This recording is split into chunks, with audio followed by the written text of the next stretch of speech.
Happy Tuesday. It is Tuesday, October 12th, 2021. No, it's been a while and I tend to post here very infrequently, but here I am. I actually found a little downtime to address for those who actually read this. But let me go right into this. Obviously, it's about the Jets, who, continue to. It seems to be a whole rinse repeat situation with this woebegone franchise. It we go in all of you last year, and I think my last thing on here must have been from last year. You suck to get a quarterback. We get up the team fans. You get upset when they won. The last couple of games that they won ended up with the number 2 draft pick. Well, you sucked for a quarterback, right?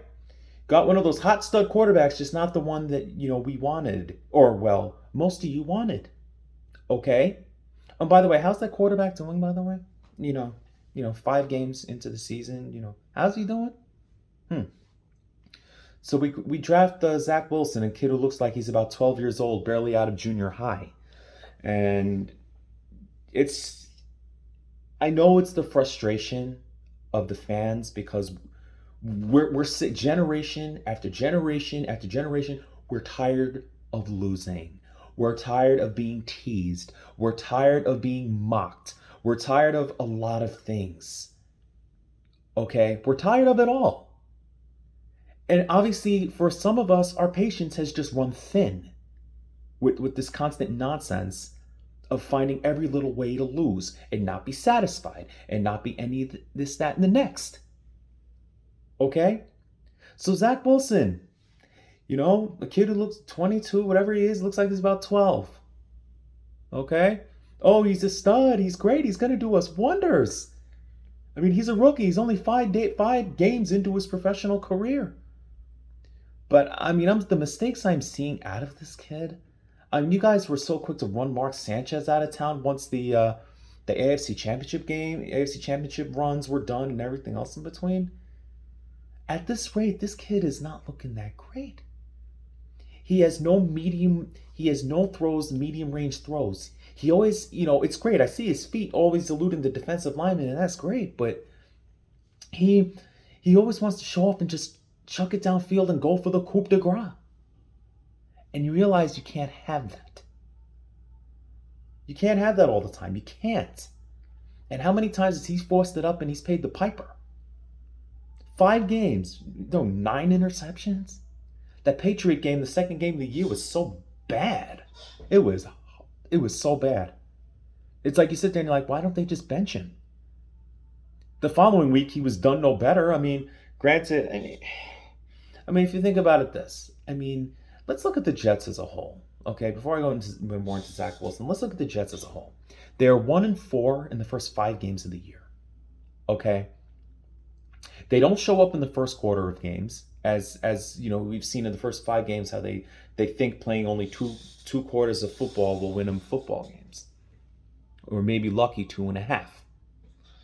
They don't show up till it's too late in Carolina. The Patriot game, they were never in. The defense was just gassed. Did all they can, and that's because the offense can't stay on the field, led by said quarterback. Denver, I don't even know why. Did they even get off the plane in Denver? Tennessee, they started out slow, but that was their most deserved game of the year. That they were the better team, and they were down and still required overtime to win. Imagine had they lost that game. Goodness gracious, they gave Tennessee every chance to win, and luckily, a missed field goal happened, and they won that game. They were very lucky. But then we come to this recent game, Atlanta. They go to London. After the Tennessee game, all week we're feeling great. We're like, yes, all right. For once, even I felt confident. Even I felt confident in the Jets going into Sunday's game, right? Oh, it's a London game. But regardless, you're all excited. You're like, after last week, you're feeling good. Zach had his best game, against Tennessee and everything else. All the mistakes, all the anxieties and everything else. You're playing an Atlanta Falcon team with the worst defense in the league. Okay? An Atlanta Falcon team that had their 2 top wide receivers not even there. Stephen Ridley, and Joaquin Gage. You let Kyle Pitts, first round draft pick, tight end, he looks like built like a tall receiver, had a career game. Cordell Patterson, who should have been your big focus because of the dual threat that he is. But Matt Ryan, 14 years in the league, Matty Ice, went and torched the defense. Torched them. The defense couldn't get near him. Can't get a sack on him. When they did, they called a bogus. Let's get called for a bogus roughing the passer penalty. This roughing the passer nonsense. What is a guy supposed to do? Oh, but they said he threw his full body weight on. It's one thing to defend the call, but come on, really? The guy's supposed to stop like suddenly and not hit him anymore? Like what is that? Gave them points on the board for that bogus call. But never mind this. The Atlanta Falcons, the worst scoring defense in all of football. Okay? The Jets were down 17-0. The Jets were down 20-3 at the half. Okay? And the only reason why the Jets ever got into the game in the first place, okay? This is a testament to Zach Wilson for you in this game. The only reason why the Jets even got into it, and of course I'm thinking, hey, maybe we got something. You're playing a team that is known, but perennially knowing how to choke games away, that are like the kings at it. What was it a couple seasons ago where they, like the first 6 or 7 games, they found a way to lose when they should have won all these games? I mean, they obviously haven't recovered from that Super Bowl where they had the, 28-3 lead over the Patriots and choked. So the Falcons, they're known for perennially choking. I'm thinking, okay, here comes another example. Okay? But remember, 14 second half points the Jets scored were on gimmies. Okay? Well, technically 17, but that field goal didn't even matter much anymore. But you got a big kickoff by Tevin Coleman right out of halftime. And then, 65 yards, that set up the short field. And then, the other thing was a pass interference penalty on the 1 yard line. That set the Jets up for an easy score. So 23 became 20-17. We're like, oh boy, maybe we could pull this out. Okay? On the ensuing drive, the Jets defense just couldn't get off the field. They couldn't. They couldn't stop Matt Ryan. 3rd and 13 at midfield, right? You get them here. They get off the field. The offense has a chance to get down the field and maybe win the game. Even if Atlanta kicks a field goal, you have a chance to go down the field and try and win the game. 3rd and 13. Finds whatever his name is, the guy with the funny name. I forgot what his name is. He wore number 17. Right there. 3rd and 13, right? Gets 15 yards on it. Right then and there. Game's over. And for good measure, this is a shot at the Zebras. 20-17 goal-to-goal situation, at least if they score, it's not a complete wash. They get in the end zone, they call the defensive holding penalty on a handoff? On a handoff. Are you kidding me? That's how you knew, right? As for the quarterback, against the worst pass defense in the league, and you mean to tell me that you couldn't throw for 200 yards against that defense? What did he finish with, 196? And most of it was garbage yards because in desperation. Because with 9.5 minutes to go in the game, Zach Wilson only had 65 passing yards against that Falcons defense. 65 passing yards against the worst defense in all of football? Are you kidding me? When you can't exploit that, you deserve to lose. Forget the score. Yeah, we lost by a touchdown. Who cares? It felt worse. The team didn't show up to play. And all I've seen is this kid try to do more than what he should and make constant mistakes. Now, a lot of these high picks in college football, they're not used to losing. They're not. He may say the things in the media all he wants. That's great. But the fact is, this kid needs to understand, and this kid is, remember something else. This is not BYU, okay? You're in the bright lights of New York City, kid. The bright lights of the city, okay? Where they will watch your every move. They will chew you up and spit you out. And just like we do as Jet fans, because us Jet fans were never happy at anything, Every little thing. Oh, we're crazy enough to say, oh, this guy should be fired. Why did we blah, blah, blah? This guy should be fired. He needs to go today. Now, I ain't that crazy, okay? I'm not that stupid. But still, this kid, you can't keep making your five. It's like you need to not just learn from your mistakes, but like, goodness gracious, you're playing the worst pass defense in all of football. A team that's terrible at defense and a team that's known to blow games left and right. And you couldn't take advantage of that? They're depleted tools and you couldn't take advantage of that? Like, you might as well should have lost 27-7. Might as well. Alright, if you were going to be that non-existent, why don't we lose 27-3? You're lucky if you get one drive based off that kickoff out of halftime. But outside of that, wow. It's disgusting. It's disgusting. A very winnable game against a very winnable opponent, and we don't win. And the Jets don't win the game. And we don't show up. Barely.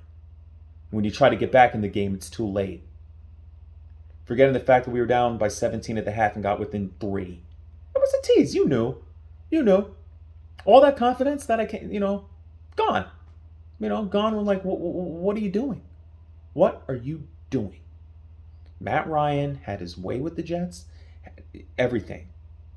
And what was the other positive? The Jets forced 2 turnovers. They still don't have an interception this year. Saying about how they, haven't forced it. They forced 2 fumbles on the same tight end. I forget what his name is, but Hurst, I think. Hurst, that's his name. But like, come on, man. A winnable game, and then you could feel good going into the bye week. I said if we were 3-4 going out of October into November, we wouldn't be in bad shape. That's what I felt like. Because now, off of this bye week, which we all traditionally jokingly say the Jets lose to the bye week too, we only got the Patriots who, under Mac Jones, it's the coaching. The coaching. The Patriots aren't that good of a team. We know that, but not as good as before. But, they still sometimes flick them. Right now, let's face it, in the division, there's no catching the Buffalo Bills right now. There is no catching them. Okay? They're a dangerous team. They showed it when they destroyed Kansas City the way they did as revenge for what happened last year. But, there's no catching them. And then, how about Miami? My goodness. I always say Miami plays hard for Brian Flores, and they do. But, my goodness.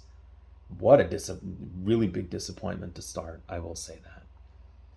But the Jets are expected to... we're expected to suck, and I get it. But it's like, can you suck while trying? Yeah, most Jet teams of the past, down 20-3 at halftime, would have thrown in the towel, especially under the previous regime. They would have just thrown in the towel and called it a day. Thanks for coming. So yeah, okay. But just remember, they came back and were gifted those points. Just remember that. Just remember that. But to play against the worst defense in the league and have 65 passing yards into the fourth quarter, that's ridiculous. Ridiculous. So, that being said, we have the bye week. Then we have the Patriots in New England. We know what they did last time. The defense, worked their tails off, but then they were just gassed in the second half, And then after that is Cincinnati at the Meadowlands. They just lost Joe Burrow to a throat contusion. I don't know how long that's going to be, but he had to be hospitalized during the game the other day because of a throat contusion.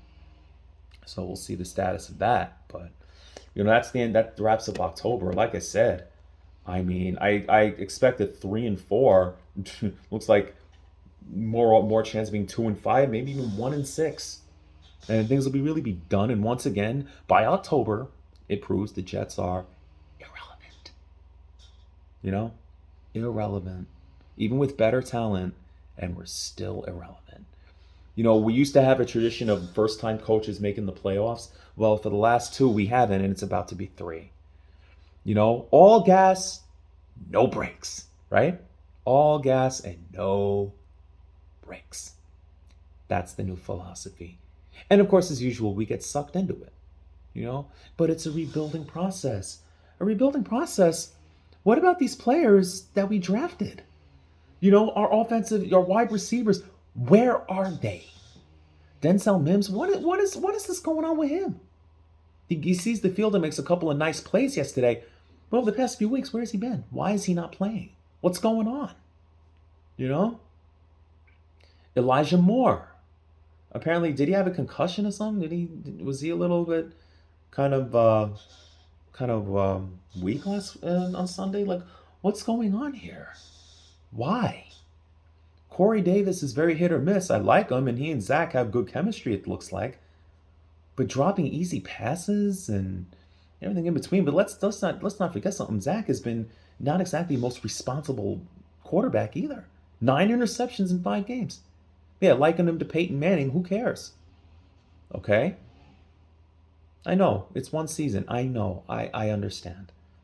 But it's frustrating. It's frustrating. But it's frustrating with all these generations that we're just tired of the losing. We're tired of it. We are tired of losing. We're tired of the nonsense. We're tired of the second class citizenship in the city. We're tired of being mocked at despite how faithful Jets Nation is. We're just tired of the losing. It's been 52 going on 53 years without a championship, not even being in the Super Bowl. And we're just tired. And anytime we've had that chance, we've gotten teased. So that's all it is. You want to have patience. He's a kid. But it's just aggravating how, we talked up this kid, talked up everything. And what have we gotten? What have we gotten so far? What? That being said, mercifully, we don't have to watch the garbage next weekend. But when we get back, it's the Patriots in Foxborough. And Bill Belichick once again feasting on rookie quarterbacks. That being said, I've rambled on here long enough. This is me talking. Island Blader. Been a while since I said that. I try not to say that anymore. Anyway, talk to you folks hopefully soon. Hopefully I'll try and get on here more often if you so care. And yeah, basically it. Peace.